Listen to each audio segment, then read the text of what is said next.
I really want to thank you once again for doing this. I'm really not exaggerating one bit when I'm saying that I haven't been so excited about a call in a long time.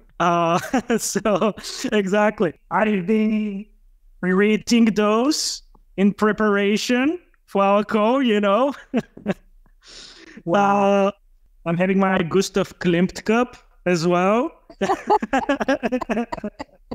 So, yeah, I can't wait to bombard you with questions, basically. I love questions. So fire away with whenever you're ready.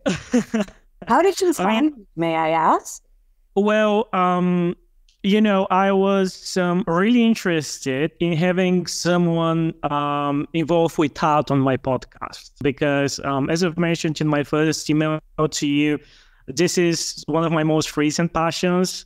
And I've been so passionate to discuss this with someone and, you know, just talk about this with someone really knowledgeable in the field. You popped up in you know, as a result of my search. I saw a few of your lectures on YouTube. After that, you know, obviously Google helped a lot, you know, to get to know more about you. This is basically how I found you. I was specifically looking for someone that is professionally exposed in terms of Renoir. And I saw that you had a few lectures about him and presentations about him. So, yeah, voila, this is how it worked. I'd love to pick your brain on a couple of topics, see what you think, see what sort of details can you tell me that I would be interested in. So, yeah, this is how everything happened. And hopefully we overcame the technical difficulties and we can make it happen now. Absolutely. Absolutely. Well, I think about the interest. Yeah. So please go ahead. Firstly, do you get a lot of people, you know, interested in discussing art with you? I assume you do. I do. I think a lot of people in particular want to know how to look at 20th century and 21st century art. Mm-hmm. And I think, you know, the change from illusionism, going back to the Renaissance, where, you know, you have this sense of looking through a window and you're trying to capture reality and you're using perspective and it's very readable. I mean, it's kind of trying to match the extant natural world. So many people are very comfortable with that kind of art and very enthused about it. But when we get towards any dissolution of that, say, you know, it really starts, there are lots of ideas about when modern art begins. And I suppose I would say it begins with Gustave Courbet for me. Mm-hmm. You know, and the people who came after him, Manet and then the Impressionists, really take it much, much further.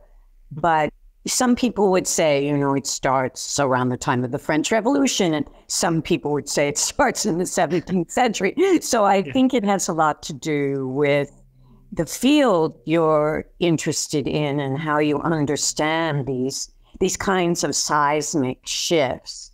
So, you know, a lot of people ask me, so if I had to read one book about art, you know, so that I could go look, you know, and I actually have an answer to that question, which of course is a limited answer, but it happens to be limited indeed. It's a very slim volume, and it was written in the 70s. And it's by John Berger, who has since become a novelist, but he was kind of in the camp of the social history of art, which is I guess that was really my training as an art historian, and I'm happy to talk more about that should you wish. Yes. But it's a very slim book called Ways of Seeing. Interesting. And I'll actually write this down. Right. And it's Berger, and I believe he says Berger. So, and he lives in the south of France now. He's a Brit. And it's very hard otherwise to have a general way of looking. There's a book I use in teaching a lot by Sylvan Barnett, Barnett, called I Just Think Looking at Art. And that's a way we teach students to look. We teach them how to describe what they see in objective ways. It's fascinating because obviously when we look at art, we're interested in our emotional response. Yes. And what formal analysis, this objective way of looking, does is it helps people understand why they have that emotional response. And sometimes it changes their initial response because they're able to see and understand differently. There comes a different kind of clarity. But of course, ultimately, we're all about that emotional response. We want to know where it comes from. So that's kind of what, at a base level, I taught a lot of my life. And I love doing that because people think they're so visually literate. Yeah. Because we're bombarded with imagery. But actually, like everything else, there is a discipline, there is a way of knowing. And so to go back, in order to understand modern art and abstraction, or, somebody like Picasso or Malevich or Kandinsky or any number of people, you actually need to know where they come from. Yes. You can have a response, you can love it without knowing that.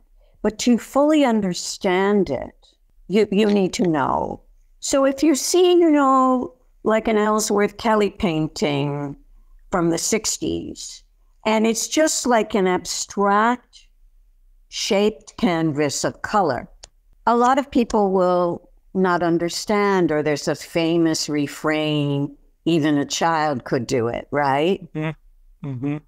But actually, it's doing it knowing what they know that makes it the thing that it is. And so the viewer actually only fully understands if they look at the history.